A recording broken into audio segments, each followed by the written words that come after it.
கோவையில் நடைபெற்ற ஜல்லிக்கட்டு போட்டியில் 500க்கும் மேற்பட்ட வீரர்கள் பங்கேற்று ஆக்ரோஷத்துடன் சீறிப்பாய்ந்த காளைகளை அடக்கினர். மதுரையைச் சேர்ந்த இளைஞர் 13 காளைகளை அடக்கி வீட்டுமனை, கார் ஆகியவற்றை பரிசாக பெற்று பார்வையாளர்களை பெரிதும் கவர்ந்தார்.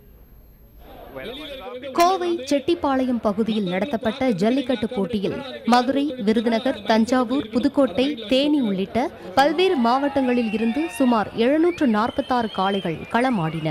பல மாவட்டங்களை சார்ந்த 700 வீரர்களும் கலந்து கொண்டனர். காலை சுமார் 8 மணி அளவில் அமைச்சர் SP வேலுமணி மற்றும் கோவை மாவட்ட ஜல்லிக்கட்டு சங்க தலைவர் SP அன்பரசன் உள்ளிட்டோர் போட்டியை துவக்கி வைத்தனர்.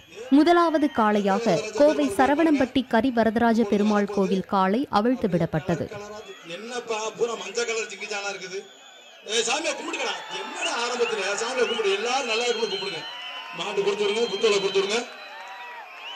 அதைத் தொடர்ந்து அமைச்சர் SP வேலுமணியின் காளை, SP அன்பரசனின் காளை, ஜல்லிக்கட்டு சங்க செயலாளர் தங்கவேலுவின் காளை அடுத்தடுத்து களம் கண்டன.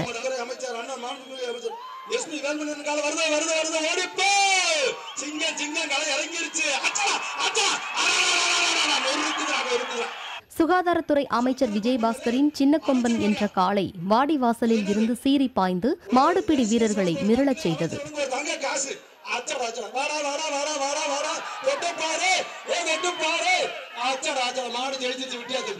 இதையடுத்து TTV தினகரனின் காளை, பாமக இளைஞரணி தலைவர் அன்புமணி ராமதாஸின் காளை அடுத்தடுத்து இறக்கிவிடப்பட்டன.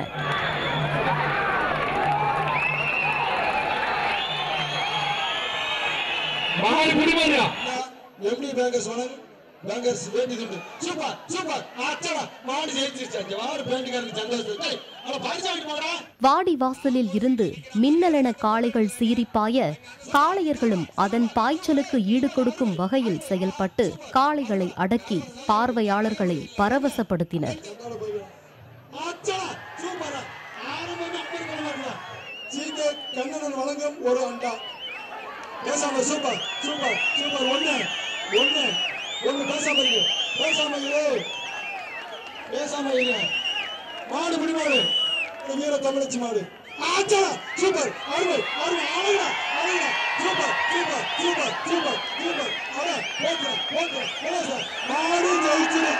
சிறந்த மாடுபிடி வீரர்கள் மற்றும் சிறந்த காளைகளுக்கு அமைச்சர் SP வேலுமணி பல்வேறு பரிசுகளை வழங்கினார். 13 காளைகளை அடக்கிய மதுரை கருப்பாயூரணி பகுதியைச் சேர்ந்த கார்த்திக் என்ற இளைஞருக்கு முதல் பரிசாக 2 வீட்டுமனை மற்றும் ஒரு மாருதி கார் பரிசாக வழங்கப்பட்டன.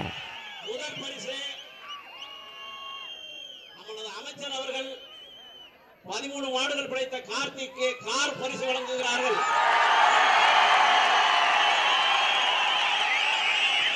அந்த கார்த்திக்கு CK கண்ணன் அவர்கள் 2 வீட்டுமனைகளை வழங்குகிறார். இதேபோல் சிறந்த காளைக்கான பரிசாக மதுரை உசிலம்பட்டி பகுதியைச் சேர்ந்த காவலர் விஜய் என்பவருக்கு மாருதி காரும், 2ஆம் பரிசாக மதுரை MP ஆம்புலன்ஸ் நிறுவனத்திற்கு ஒரு மோட்டார் சைக்கிளும், 3ஆம் பரிசாக சுகாதாரத்துறை அமைச்சர் விஜயபாஸ்கர் காளையான சின்ன கொம்பனுக்கு ஸ்கூட்டி வாகனமும் பரிசாக வழங்கப்பட்டன. 3வது பரிசு சுகாதாரத்துறை அமைச்சர் விஜயபாஸ்கர் அவர்களுடைய காளை சின்ன கொம்பன் ஸ்கூட்டி பரிசு பெறுகிறது. பொள்ளாச்சி தொகுதி நாடாளுமன்ற உறுப்பினர் மகேந்திரன், கோவை மாவட்ட ஆட்சியர் துரை ரவிச்சந்திரன் உட்பட பல்லாயிரக்கணக்கானோர் ஜல்லிக்கட்டு போட்டியை கண்டு களித்தனர். காளைகள் முட்டியதில் மற்றும் கீழே விழுந்தது உள்ளிட்டவற்றால் 71 பேர் காயமடைந்து தனியார் மருத்துவமனையில் சிகிச்சை பெற்று வருகின்றனர். பொதுமக்களின் பாதுகாப்பிற்காகவும் போக்குவரத்தை சீரமைக்கவும் 2000க்கும் மேற்பட்ட காவல்துறையினர் பாதுகாப்பு பணியில் ஈடுபடுத்தப்பட்டனர்.